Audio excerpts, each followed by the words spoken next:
welcome. This is Pooja and Shwetha from School of Architecture and Planning, final year. So, hello, welcome. Oh, hi. Hi, How are you doing? I'm good. How are you? Yeah, I'm good, thank you. What are your areas of interests? So my name is Pooja. So I'm in my final year of architecture right now, and I love to play basketball. I'm into piano, and most of my time I spend doing architecture, unfortunately. So which leaves little room for hobbies. Um, I'm hoping to go into some sort of individual practice by the end of this year. Yeah. So my name is Shwetha. Same final year as well. We are architecture, and we all have hobbies: drawing, sketching, and music, dance. But apart from that, architecture in itself probably opens a lot of new set of hobbies for you as a So, please, when should one actually start applying for internships? So if you're looking at Auroville in particular, I think you should start applying by November max, October, November, because Auroville can get a little bit competitive. A lot of people from around India with different timelines apply for Auroville firms. So earlier you can is better. If you're looking at smaller firms or somewhere closer to Chennai, December would be okay. Yeah, December, January is fine. So Yeah. basically, it's best if you apply like 4 months prior or Yeah. something. So if you want to get into a firm. You give more options the earlier you apply. What many people don't know is how to prepare a perfect resume or portfolio. So, actually, how should one prepare a perfect resume or a portfolio? So, when you're preparing a portfolio, first of all, in a general basis, you will have to provide the person whom you're going to be interviewed by a CV, a resume that talks about you, about your hobbies, where you've studied, and what and all you've done throughout the course of your 4 years of studying in Bihar. And as it goes, the portfolio in itself carries a few of your projects, and wherein you would have described your capabilities, not just on your design, but also your software and how your style is and things like that. So apart from that, some people also attach things that you've done on the side. Maybe it could be a workshop, it could be journalism, it could be any sort of any photography or anything of that sort. But give major focus to what you've actually done, architecturally. So that would be one of the Make best. sure you decide what exactly you want to show about yourself. So if you're really into a certain type of architecture, make sure you showcase that through your portfolio. It's more about how you're presenting your design than your actual design. No one is going to sit and look at each design. They're going to look at a glimpse through it. They're going to see what you're about. They're going to see what you can do in terms of softwares and renderings, which is actually very important. More than the design is important, obviously, but no one is going to sit and look through your design ideologies. It's more about the presentation and showcasing. Yeah. Keep it like very crisp, like a maximum of 30 pages, and follow like a very strict format, so they don't have to get confused about most of the things. Okay. That's nice. What was selection process in Auroville? Was there any criteria or those stuff? How did you get selected to do internships in Auroville? So Auroville has a very good collection of vernacular firms. So most of the people who apply to Auroville are interested in firms that are doing alternative construction practices. So if you compare it to some place like Bangalore, there's a sharp contrast between the style of architecture that you're going for. So make sure you know what you want. And Auroville itself has a list of firms. So you can go through those lists, that list of firms, and apply individually by calling them up and emailing them. Right? Try to go through their websites and see what type of projects they're doing and how, if you would be interested in it. Sacred groves and other main big architecture firms in Auroville are very hands-on. So if you're interested in that, like they will literally make you do the construction work on their, like earth weavers and sacred coves and certain other firms within Auroville. So decide what you want, look through the list in the Auroville page itself, and then decide which ones you want to apply for. And again, you will have some criteria from your side also that you want to.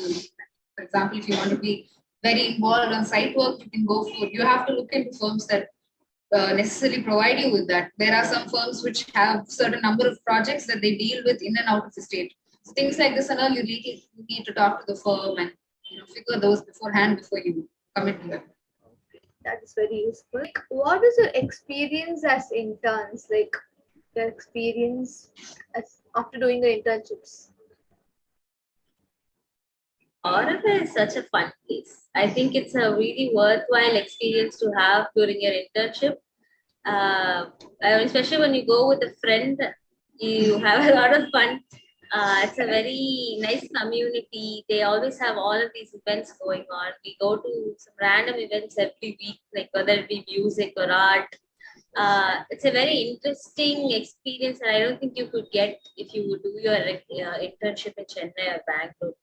It's not a city, it's a very close-knit community, and you meet a lot of new people, a lot of new experiences. You have a lot of people coming from all over the country, just as architecture students to Auroville. So you get to talk to many people from different institutes, and it's not necessarily studious, but it's a very you get to bond and make connections. So that is one of the main important things of going to Auroville. It's like a hub in a way for architecture. You learn different things. When we went, we met a bunch of people from SPA Delhi and NIT Calicut. All of those people come to Auroville for their own interests, but then when you get a chance to talk to them. And apart from that, our firm, so they helped us, the firm we went to was Mankala Constructions and Solutions. And we basically luckily ended up with a firm that allowed us to participate in almost all aspects of an architect job. So we were involved in the site work, and then we also had a play at designing, or even at the concept. She was very open-minded approach for interns especially. So. Okay, so that's nice. So like what expectations did you have like while going? Like you wanted to learn this, you wanted to know that. So what were the expectations and was it fulfilled later? I think for everyone, an internship is you have no idea what an architecture firm is like. So what you learn in college and what you do at a firm is actually completely different. You're not going to be looking at design concepts and all of that. In a firm, you're going to be tackling day-to-day issues. Like there's going to be some sort of issue with the slab, and you're going to have to do a drawing and try to see how you can fix that, but making sure at least cost, what can you do to remedy, stuff like that. So I think when you're going into firms or going into your internship, make sure you don't have very unrealistic expectations of how much design you get to do and all of that. It's all about the groundwork and how much you. Okay, so firm is not necessarily only design. You have anything else. You have people who do the construction element of it, or you have people in the managerial side. You have people working towards the client. You have different types of. And you have us interns who probably do most of the side work. So I think rather than expectations, you should be really humble first when you go into a firm and try to understand their approach and also see how and when where you can put in your inputs and be very eager to learn. Yeah, being eager to learn, I think, is the most important thing. Yeah. Be very open-minded and eager to learn whatever it is that they have to teach you, and you should be trying. So that's awesome. So were there any drawbacks or something like that if you wanted to happen but didn't happen in Auroville? Like something like that? Something of that sort? Drawbacks. I don't think. See, so our experience was pretty great. So, I mean, who knows? It differs from everyone. I mean, our firm was pretty helpful in many ways, actually. So, if I don't know. So if in the case, for example, Auroville is basically, as you know, it's a very how do I say? It's a forest kind of a place. So you have a lot of transportation issues and things like that. So they would definitely prefer if you could ride two-wheelers because commuting inside Auroville is an issue in a way.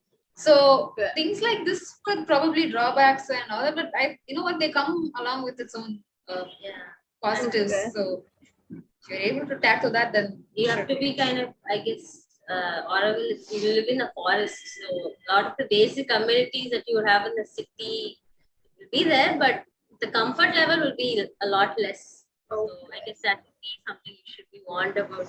But it's definitely a very, very new experience because you meet different kind of people from all over the world and on a regular basis. So that's nice. What are your future plans, career plans, those stuff? So kind of right now we're still figuring it out, but hopefully I don't know. I mean, there are like two things you can possibly do. You either work or you can go ahead with masters or something like that. But yeah, I mean, it takes time to figure it out. So I'm still figuring it out. That's awesome. Like, so all the best for all your future plans. What do you think about this part, like called Intern Diaries of the Guindy Times interviews part? I think it's a great initiative. I listened to Sai Tejashwini's Intern Diaries and gave me a lot of clarity when I was applying for my this. And it shows exactly. I think we need to do more of these to showcase like the transparently showcase the process of internships because it can get a little overwhelming at times. And definitely, students' point of view is 100 times different from the faculty's point of view. So I don't think faculty really don't really know the ins and out of all of this. I think it's nice. It's a nice thing. Okay, fine. Thank you. So, like, we'll try to keep it more. So, thank you, Shwetha and Pooja. Thank you very much. Like, I hope to be useful for many of your juniors. Thank you so much. Thank you.